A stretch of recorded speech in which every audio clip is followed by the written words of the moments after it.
எல்லாருக்கும் வணக்கம். நான் உங்கள் Naveen and welcome to DNA study circle. இன்றைக்கி நம்ம ஹிஸ்ட்ரி டாப்பிக்கில் சிந்து சமவெளி நாகரிகம் பற்றி பார்க்க போகிறோம். நமக்கு 6th to 12th இருக்க சிந்து சமவெளி நாகரிகம் எல்லாமே இதில் கவர் ஆயிரும். இந்த கிளாஸ் மூலமா நீங்கள் 6th to 12th இருக்க ஸ்கூல் புக்ஸில் இருக்க எல்லாத்தையுமே இதில் கவர் பண்ணிக்கலாம். வாங்க இன்றைக்கி பார்க்கலாம். சிந்து சமவெளி நாகரிகம். சிந்து சமவெளி நாகரிகம் இருந்த காலகட்டத்தில் உலகெங்கிலும் பல்வேறு நாகரிகங்கள் இருந்துச்சு. அது என்னென்னா, மெசபடோமியா நாகரிகம், சிந்து வெளி நாகரிகம் இங்கே இருந்துச்சு. எகிப்து நாகரிகம், அடுத்து சீன நாகரிகம்.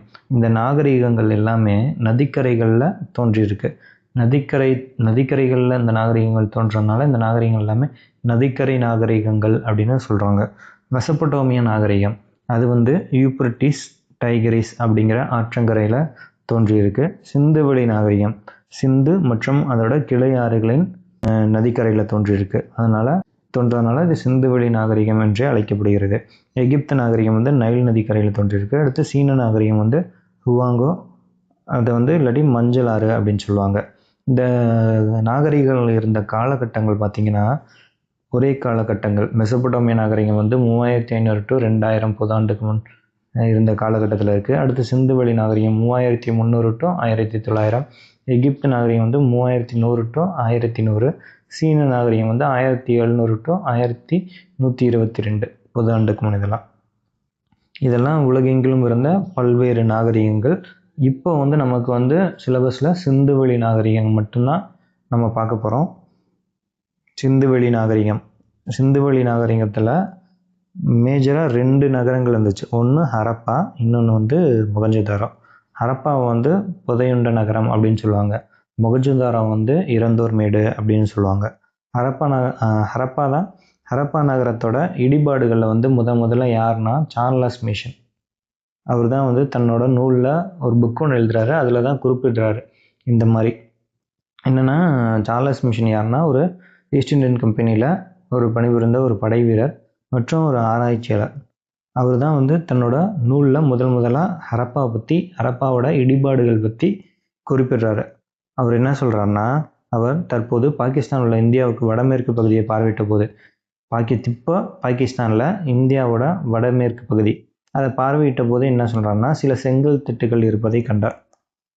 ஹரப்பா இருந்ததற்கான முதல் வரலாற்று ஆதாரம் என்னென்னா, அந்த பாழடைந்த செங்கற்கோட்டை உயரமான சுவர்களுடன் கோபுரங்களுடன் ஒரு மலை மீது கட்டப்பட்டுள்ளது அப்படின்னு சார்லஸ் மிஷன் தன்னோட நூலில் குறிப்பிடுறார். ஹரப்பா பற்றி முதல்ல யார் குறிப்பிட்டிருக்காருன்னா சார்லஸ் மிஷன் தனது நூலில் குறிப்பிடுறாரு. என்னன்னு குறிப்பிடுறாருன்னா, அந்த பாழடைந்த செங்கற்கோட்டை உயரமான சுவர்களுடன் கோபுரங்களுடன் ஒரு மலை மீது கட்டப்பட்டுள்ளது.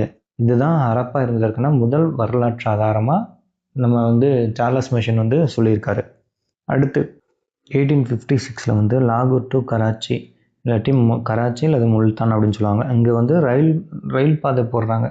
ரயில் பாதை போடுறப்போ சுட்ட செங்கற்கள் கிடைக்கிது. அந்த சுட்ட செங்கற்களில் என்ன பண்ணுறாங்க, திருப்பி அந்த ரயில் பாதை போடுற இடத்துக்கே திருப்பி கல்லாக உடச்சி போட்டுட்டு அதை அப்படியே மூடிடுறாங்க. 1920 தான் ஹரப்பா மொகஞ்சதாரோ நகரங்களை தொல்பொருள் ஆய்வாளர்கள் அகலாய்வு செய்ய எப்போ ஆரம்பிக்கிறாங்கன்னா 1920 ஹரப்பா மொகஞ்சதாரோ இந்த 2 நகரங்களையுமே அகலாய்வு பண்ணுறதுக்கு ஆரம்பிக்கிறாங்க 1920. அடுத்து 1924 இந்திய தொல்பொருள் ஆய்வுத்துறையின் இயக்குனர் ஜான் மார்ஷல் ஹரப்பா மொகஞ்சதாரோ பொதுவான அம்சங்கள், ஹரப்பாவுக்கும் மொகஞ்சதாரோவுக்கும் பொதுவான அம்சங்கள் இருக்குது அப்படின்னு குறிப்பிடுறாரு. ஹரப்பா நாகரிகம் தான் இருக்கிறதுலே பழமையானதும், அவை இரண்டுமே ஒரு பெரிய நாகரிகத்தை சேர்ந்த வெவ்வேறு பகுதிகள் என்ற முடிவுக்கு வந்தார்.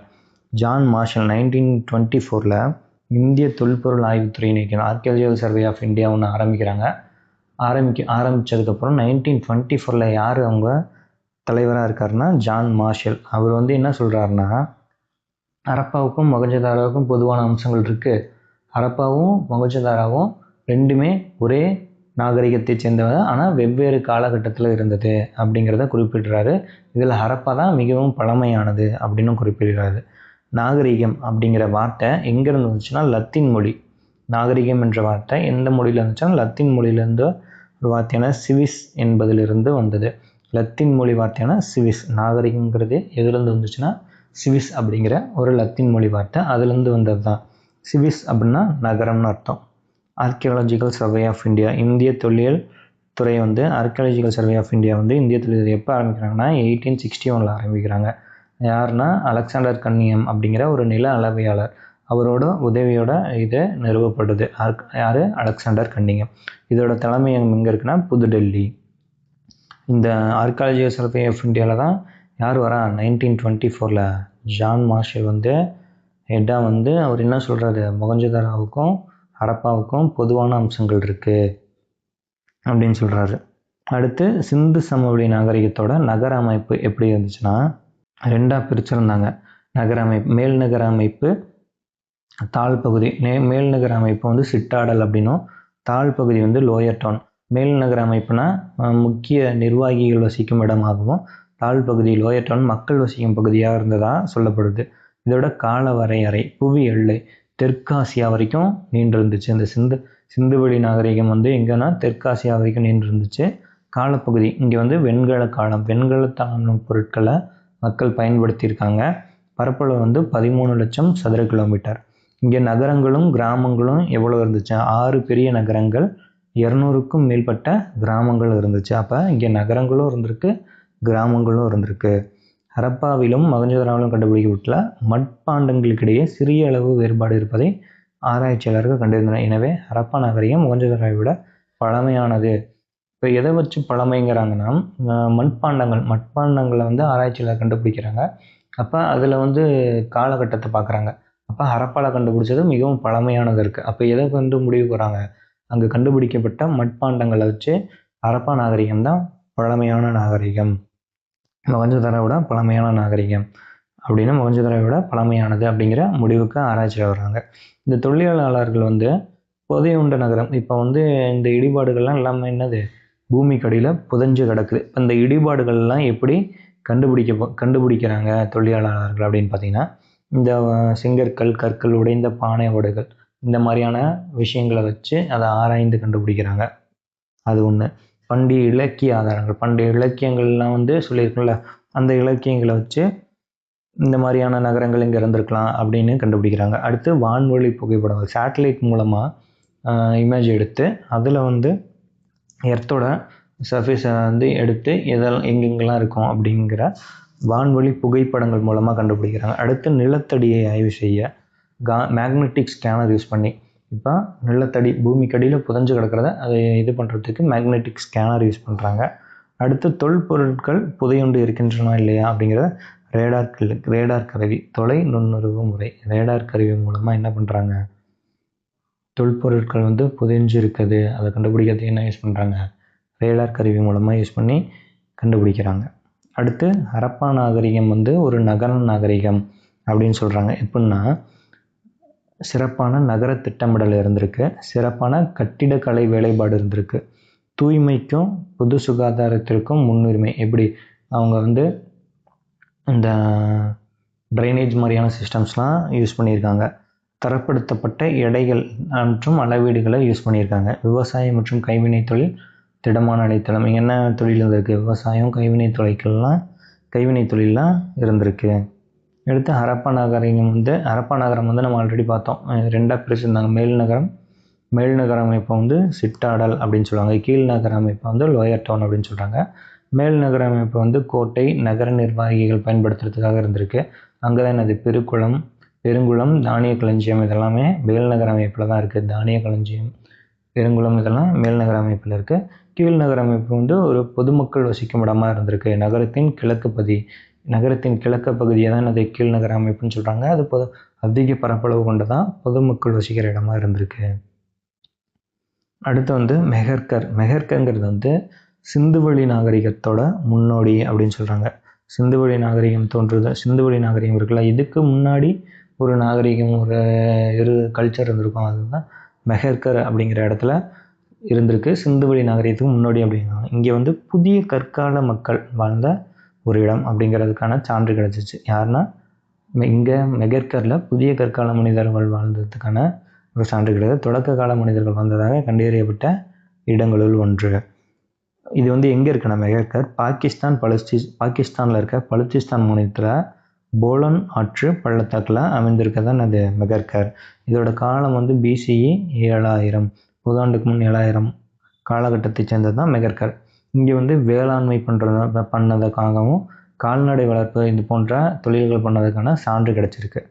நாகரிகத்துக்கு முந்தைய வாழ்க்கை நிலவியதற்கான தொல்லியல் சான்றுகள் கண்டுபிடிக்கப்படும். இப்போ வந்து இங்கே நாகரிகம், இந்த சிந்துவெளி நாகரிகம் வந்து ஒரு திட்டமிடப்பட்ட நகர நாகரிகமாக இருந்துச்சு. இதுக்கு முன்னாடி ஒரு இது இருந்திருக்கும், கல்ச்சர் வாழ்க்கை முறை நிலவியதற்கான நாகரிகம் இருந்ததுக்கான இங்கே சான்று கிடச்சிருக்கு. இப்போ சிந்துவெளி நாகரிகத்தில் தெருக்களும் வீடுகளும் எப்படி இருந்துச்சு, தெருக்கள் சட்டக வடிவமைப்பு இந்த மாதிரி பாக்ஸாக நேராக வடக்கு தெற்கு அப்புறம் கிழக்கு மேற்கு இந்த ஸ்ட்ரெயிட் ரோட்ஸாக இருந்திருக்கு. ஒன்று செங்கோணத்தில் வெட்டி கொள்ளும்படி இருந்தன. ஸ்ட்ரெயிட்டாக அளவெடுத்து நார்த் சவுத் ஃபேஸ் பண்ண மாதிரி ஈஸ்ட் அண்ட் வெஸ்ட் இந்த மாதிரி ஒன்று வெட்டி கொள்ளும்படி இருந்தது. வீடுகளில் வந்து முற்றம் இருந்திருக்கு. திண்ணை, கிணறு, கழிவறை, குளியலறை எல்லாமே வச்சு ஒரு வீடு கட்டியிருக்காங்க. வீடுகள் வந்து சுட்ட செங்கல் மற்றும் சுண்ணாம்பு கலவை இதை யூஸ் பண்ணியிருக்காங்க. சூரிய வெப்பத்தில் உலர வைக்கப்பட்ட செங்கற்களும் அப்போ சுடாத செங்கற்களும் பயன்படுது. சூரிய வெப்பத்தில் உலர வைக்கப்பட்ட செங்கல் என்ன பண்ணியிருக்காங்க, பயன்படுத்தியிருக்காங்க. கழிவுநீர் அமைப்பு எப்படி இருந்திருக்கு, மூடப்பட்ட கழிவுநீர் வாய்ப்பு எல்லாம் ட்ரைனேஜ் சிஸ்டம்லாம் க்ளோஸ்டு ட்ரைனேஜ் சிஸ்டமாக யூஸ் பண்ணியிருக்காங்க. அடுத்து பெருங்குளம் ஆல்ரெடி பார்த்தோம். பெருங்குளம் எங்கே இருக்குதுன்னு பார்த்துருக்கோம்.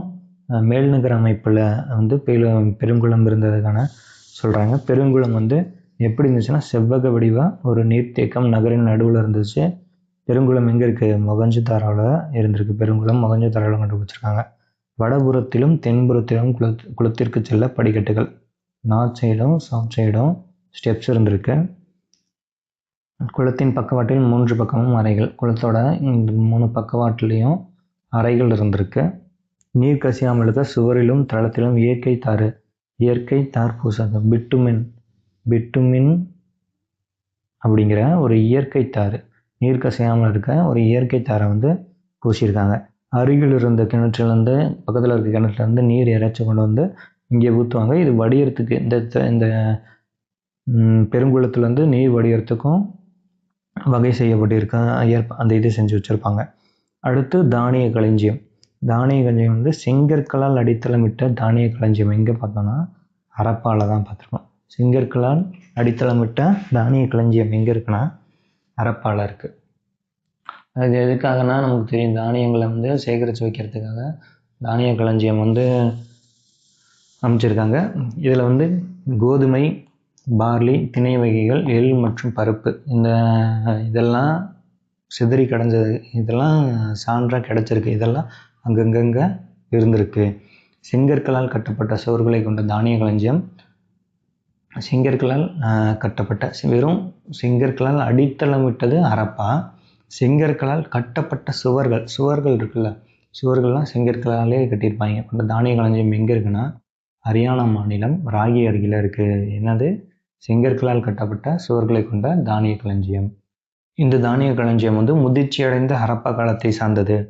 ஆரம்ப காலம், அதுக்கப்புறம் ஒரு சென்டரில் ஒரு நடுநிலையில் இருப்பாங்க. அடுத்து முதிர்ச்சி அடைந்த காலகட்டத்தை சேர்ந்த தானிய களஞ்சியம் தான் இது. என்னது, ஹரியானா மாநிலம் ராகி அருகில் இருக்கிறது. கூட்டரங்கு வந்து மொகஞ்சதாரோ நம்ம பெருங்குளமும் எங்கே பார்த்தோம், மொகஞ்சதாரோவில் பார்த்தோம். இப்போ கூட்டரங்கு எங்கே இருக்குது, மொகஞ்சதாரோவில் இருக்குது.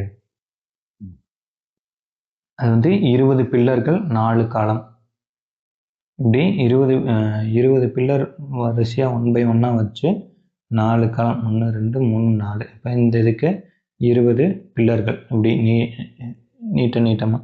இப்போ மிக பெரும் பொது கட்டடம் அப்படி இருந்ததா கூட்டரங்கு இருக்குது அப்படின்னு சொல்கிறாங்க. அடுத்து ஹரப்பாவில் வந்து மொத்தம் எத்தனை 6 தானிய கிடங்கு வந்து இருந்ததற்கான சான்று கிடச்சிருக்கு.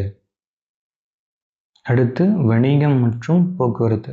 இங்கே வந்து தரப்படுத்தப்பட்ட எடைகள் மற்றும் அளவுகளை பயன்படுத்தியிருக்காங்க. பொருட்களோட நீளத்தளவிட அளவுகள் குறிக்கப்பட்ட குச்சிகளை பயன்படுத்தின. நீளத்தளவிட குச்சிகளில் அளவுகள் குறிக்கப்பட்ட அந்த குச்சிகள்லாம் பயன்படுத்தியிருக்காங்க. ஹரப்பா மக்கள் பெரும் வணிகர்கள்.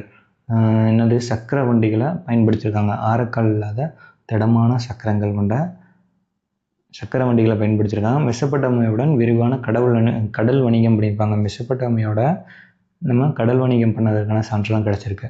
சிந்துவெளி முத்திரைகள் தற்கால ஈராக்கு, குவைத்து, சிரியா ஆகிய பகுதிகளை குறிக்கும். மெசோட்டோமியாவில் சுமேர் பகுதியில் கிடைத்துள்ளது. இப்போ சிந்துவெளி முத்திரைகள் இப்போ இருக்க ஈராக், குவைத், சிரியா இந்த பகுதிகள்லாம் வந்து அப்போ வந்து என்னன்னு சொல்லியிருந்தாங்க, மெசோப்பட்டோமியா பகுதியை சேர்ந்தவ. மெசோப்பட்டோமியா பகுதியை சேர்ந்து சுமேர் பகுதி அப்படிங்கிற இடத்துல கிடைச்சிருக்கு. என்னது சிந்துவெளி முத்திரைகள்லாம் இங்கே கிடைச்சிருக்கு. போக்குவரத்திற்கு நம்ம என்னது காளைகளை பயன்படுத்தியிருக்காங்க. சிந்துவெளி மக்களுக்கு குதிரையையும் இரும்பின் பயனும் தெரியாது. அரசன் நாரம் சின் அப்படிங்கிறவர் வந்து சுமேரியாவோட அக்காடிய பேரரசு. சுமேரியானா எங்கே இருக்குது? சுமேர் பகுதி. இது மெசோப்பட்டோமியாவில் பார்த்தோம்ல. சுமேரியாவின் அக்காடிய பேரரசு யாருன்னா அரசன் நாரம் சின். அவர் தன்னோட கவிதை புக்கில் வந்து என்ன எழுதியிருக்காங்க, காவியத்தில் வந்து என்ன எழுதியிருக்காங்கன்னா, மெலுக்காவில் அணிகலன். மெலுக்கா அப்படிங்கிறது சிந்துவெளி நாகரிகத்தை, சிந்துவெளி பகுதியை குறிக்கிறதுக்கான ஒரு சொல். மெலுக்காவில் அணிகலன் வாங்கியதாக குறிப்பெழுதியுள்ளார். அடுத்து வந்து பாரசீக வளைகுடா மற்றும் மெசோப்பட்டோமியாவில் உருளை வடிவ முத்திரை சிந்துவெளி பகுதியிலும் காணப்படுகின்றன. வணிகம் நடந்தது இங்கே வந்து இது காமிக்குது. பாரசீக வளைகுடா மற்றும் மெசோப்பட்டோமியாவின் உருளை வடிவ முத்திரை. இப்போ அங்கே நம்மளோட முத்திரைகள் தற்கால ஈராக், குவைத், சிரியாவில் இருக்கிறத வந்து கண்டுபிடிச்சிருக்காங்க. அதே மாதிரி பாரசீக வளைகுடா மற்றும் மெசோப்பட்டோமியாவோட முத்திரைகள் வந்து உருளை வடிவ முத்திரை. அங்கே இருக்கிறது என்னது? உருளை வடிவ முத்திரை சிந்துவெளி பகுதியில் கிடைச்சிருக்கு. அந்த பொருட்களை வச்சு என்னது உணர்த்துது? இங்கே வணிகம் நடந்ததை உறுதிப்படுத்துது. லோத்தல்ங்கிறது வந்து எங்கே இருக்குது? இப்போ தற்போது குஜராத்தில் இருக்கிறது தான் லோத்தல். இது வந்து ஒரு கப்பல் கட்டும் தளம் மற்றும் செப்பனிடும் தளம். லோத்தல் வந்து ஒரு சபர்மதி ஆற்றோட துணை ஆற்றின் கரையில் இருக்கிறது தான் லோத்தல். அது வந்து ஒரு ஷிப்யார்டு, கப்பல் கட்டும் தளம் மற்றும் செப்பனிடும் தளம் எங்கே இருக்குன்னா குஜராத்தில் இருக்குது.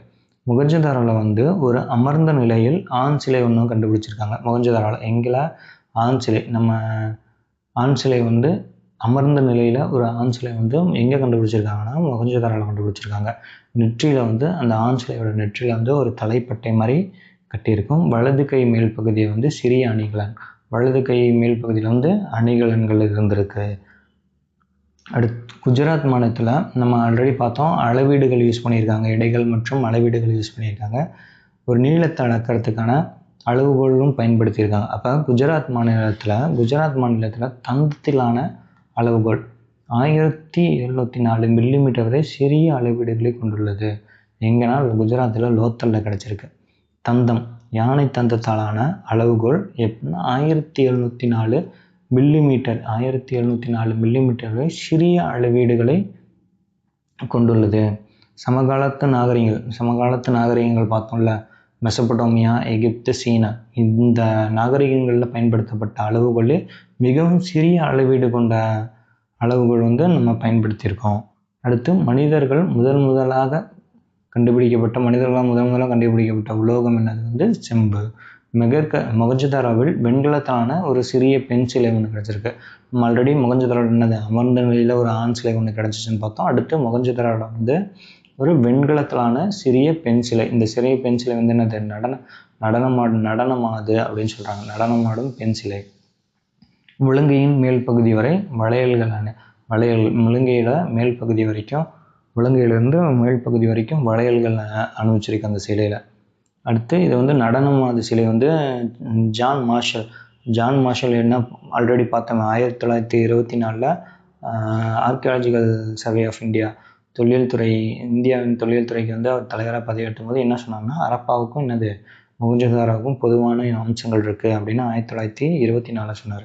அவர் வந்து இந்த சிலையை பார்த்துட்டு என்ன சொல்கிறாருன்னா, முதலில் இந்த சிலையை நான் பார்த்த பொழுது இது வரலாற்றிற்கு முந்தைய காலத்தின் உருவாக்க முறையை சார்ந்தது என்று நம்புவதற்கு கடினமாகுது.